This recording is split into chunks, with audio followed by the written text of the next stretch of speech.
Hollywood is a dream machine, but in Mulholland Drive, David Lynch transforms that dream into a surreal, haunting nightmare.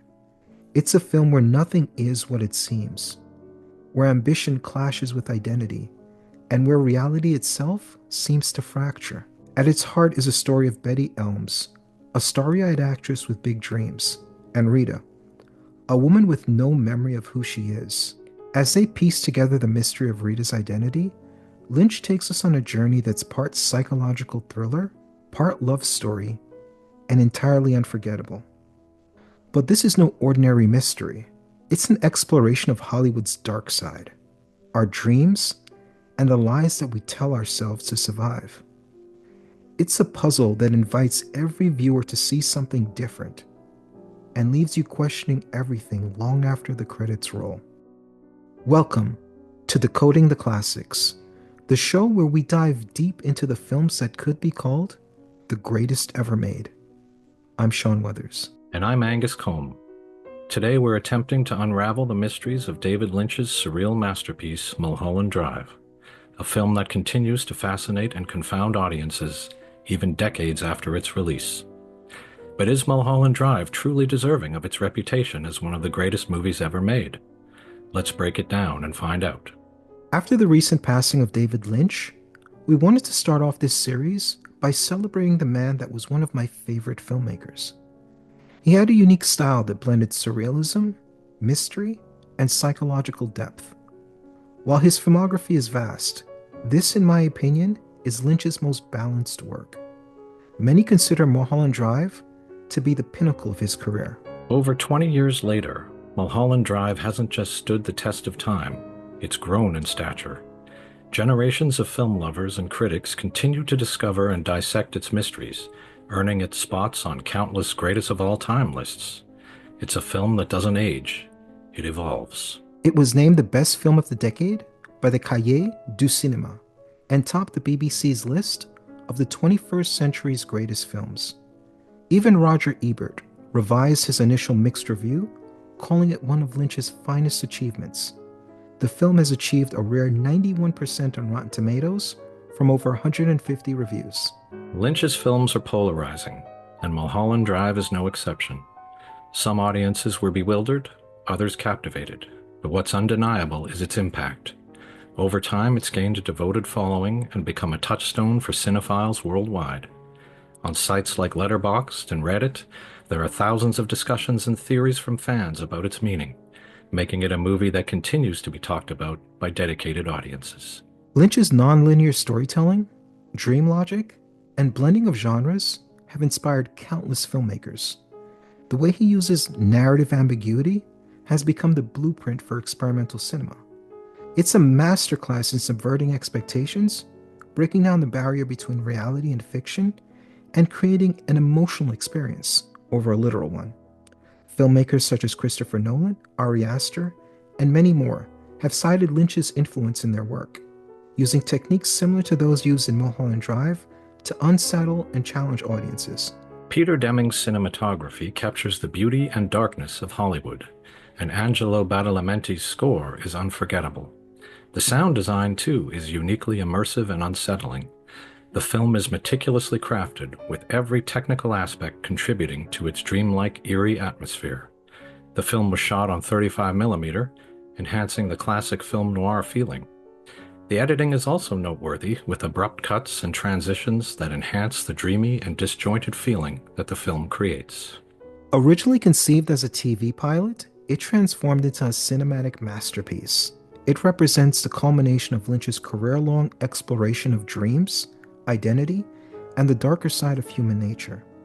It was filmed and produced independently, during a period of increased focus on studio control, making it all the more remarkable.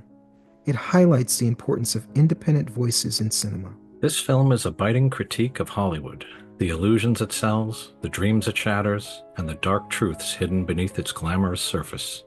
It captures the hopes and disillusionments of an industry and the people who navigated it then and now, making it resonate far beyond its surreal surface. This film is the epitome of Lynch's unique voice. It defies explanation, yet feels universally resonant. The surreal nature of the film also defies many of the well-established norms and cliches, making it a singular and unique movie watching experience. Mulholland Drive earned Lynch an Oscar nomination and a Best Director award at Cannes. Mulholland Drive was not a success at the box office. It made only $20 million on a $15 million budget. The movie garnered most of its revenue through home viewing, showing that it has long-lasting appeal from a dedicated fan base and its cult status. All right, folks, those were the facts. Now it's time for opinion. Sean, this was your pick, and my question to you is Mulholland Drive the greatest film ever made? Mulholland Drive is not just a movie, it's motion art. Every frame feels like it belongs in a museum, inviting endless interpretations. It's like a surreal painting that reveals something different to every viewer. At the same time, it's a psychological examination of dreams, how we escape into them, find comfort in them, and use them to excuse our own failures or shortcomings by creating the best versions of ourselves and the best outcome for our lives. It's a murder mystery, a film noir, and a love story, all wrapped in the haunting beauty of Lynch's vision. It leaves you thinking, feeling, and questioning. What more could you ask for from the greatest film ever made? That's a powerful pitch, Sean. Now the spotlight falls on you. Yes, you. If you're watching this right now, we want to hear from you. Do you think Mulholland Drive deserves to be considered the greatest film ever made? Let us know in the comments. And don't forget to like, subscribe, and join us next time as we continue to decode the classics.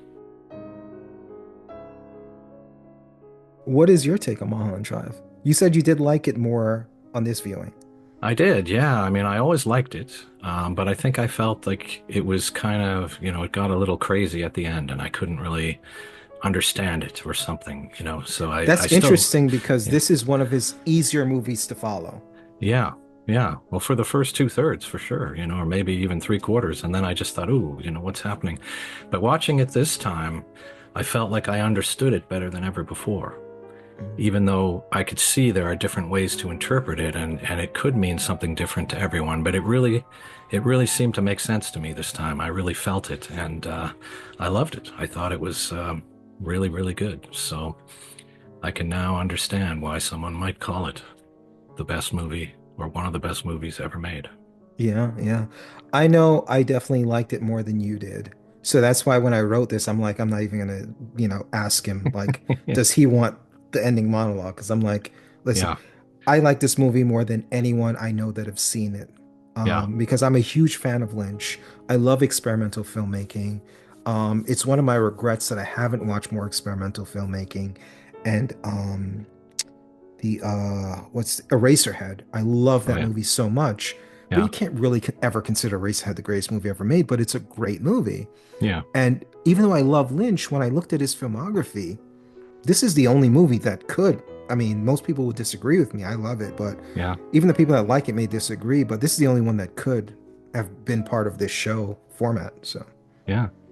Well, it's undoubtedly a great movie. And like I said, I'm very pleased to have seen it again. And I'll probably see it again and I'll enjoy it even more. It's one of those movies you just notice more every time you watch it.